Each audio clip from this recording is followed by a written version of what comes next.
Príncipe de Paz os da la bienvenida. Hoy con la prédica Cómo obtener la vida eterna, parte uno, tomado del Evangelio de Mateo, capítulo 19, versículos del 16 al 22. La palabra de Dios dice así: He aquí, vino a él y le dijo: Maestro, ¿qué cosa haré para tener la vida eterna? Él le dijo: ¿Por qué me preguntas acerca de lo bueno? Hay uno solo que es bueno, pero si quieres entrar en la vida, guardar los mandamientos. Le dijo: ¿Cuáles?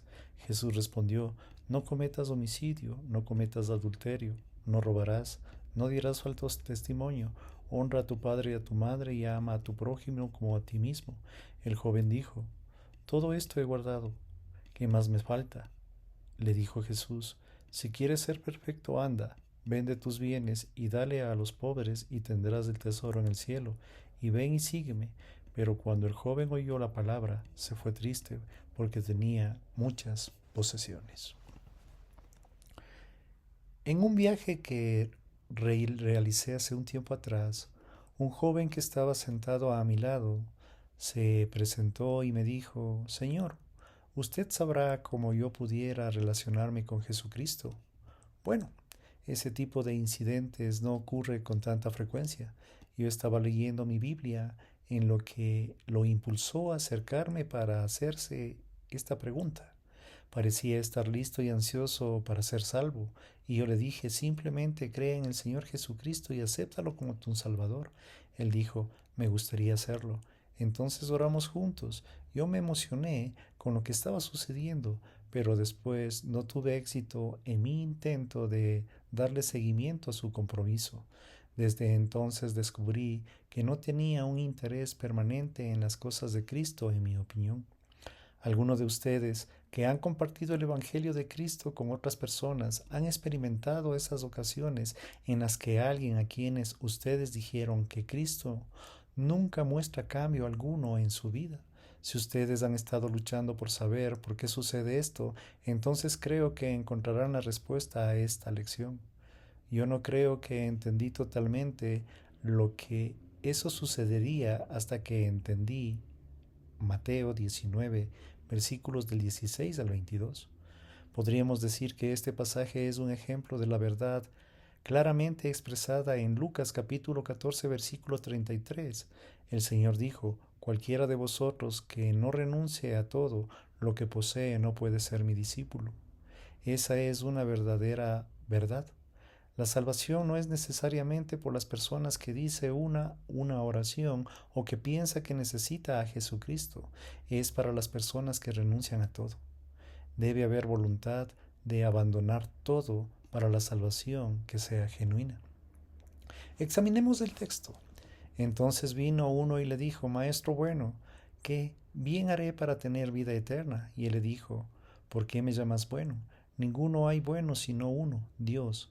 Mas que quieres entrar en la vida, guarda los mandamientos. Le dijo: ¿Cuáles? Y Jesús dijo: No matarás, no adulterarás, no hurtarás, no darás falso testimonio, honra a tu padre y a tu madre, y ama a tu prójimo como a ti mismo. El joven le dijo: Todo esto he guardado desde mi juventud. ¿Qué más me falta? Jesús le dijo: Si quieres ser perfecto, anda y vende todo lo que tienes y dale a los pobres, y tendrás el tesoro en el cielo, y ven y sígueme. Oyendo el joven estas palabras, se fue entristecido porque tenía muchas posesiones. Jesús le puso el hombro a una prueba. Tenía que escoger entre sus posesiones y Jesucristo. Como no tenía la voluntad de renunciar a todo, no podría ser nunca el discípulo de Cristo. En Mateo 19:16, el joven quería saber cómo podría obtener la vida eterna. La frase vida eterna se usa casi 50 veces en la Escritura. El centro de toda evangelización es hacer que las personas busquen y luego reciban la vida eterna. En Juan 3:16 dice: Porque de tal manera amó Dios al mundo, que ha dado a su Hijo unigénito, para que todos los que en aquel crean no se pierdan, mas tenga vida eterna. Una gran parte de nuestra labor en la evangelización es llevar a las personas hasta el punto que hayan llegado el joven de Mateo 19. Muchos de nosotros pensamos que cuando hacemos que alguien diga que necesito hacer para heredar la vida eterna, todo lo que necesita es decir: cree, firma la tarjeta, levanta tu mano, camina por el pasillo del templo. Cuando el joven le hizo a Jesús la pregunta correcta, él no necesitó que lo estimularan a leer el Evangelio. Él ya estaba interesado exactamente igual que el joven que me acompañó en este viaje. El Señor le hicieron la misma pregunta en varias ocasiones en el Nuevo Testamento. En Juan 6:28, el joven era uno de los candidatos a la evangelización más fuerte que el Evangelio de Mateo. Él estaba listo, pero sorprendentemente se marchó sin haber recibido nunca la vida eterna. La razón es sencilla: no estaba dispuesto a renunciar a todo. Jesús colocó una barrera infranqueable para los hombres, un lugar de hacer que tomara una decisión. Jesús lo detuvo e hizo lo que fuera imposible para ser salvo. Ahora bien, ¿qué clase de evangelización es esa? Jesús hubiera suspendido el seminario sobre la evangelización. Él no supo cómo enrolar al individuo. Perdió una fuente o un candidato. Indudablemente que uno no quiere ser ese alguien como él. En nuestros días existen muchas formas contemporáneas de evangelización no bíblicas. Nuestra actual evangelización masiva, con sus estadísticas, dimensiones, pasar al frente, estar lleno de todo tipo de personas y pensar ilusoriamente que estás salvo cuando no lo estás. Por eso es que debemos referirnos en Mateo 19, de los versículos del 16 al 22, como una importante enseñanza. Hagámonos una pregunta similar al joven: ¿cómo se alcanza la vida eterna? Creo que ustedes verán por qué este joven nunca la pudo alcanzar. Hay que saber lo que se quiere. El hombre llegó hasta Jesús con el deseo de alcanzar la vida eterna. Sabía lo que quería, y ahí es donde cualquier persona tiene que empezar. Uno tiene que saber a quién uno busca antes que pueda buscarlo. Ese hombre quería la vida eterna porque sabía que no la tenía. Mateo nos dice que el hombre era joven, versículo 20, y rico, versículo 22.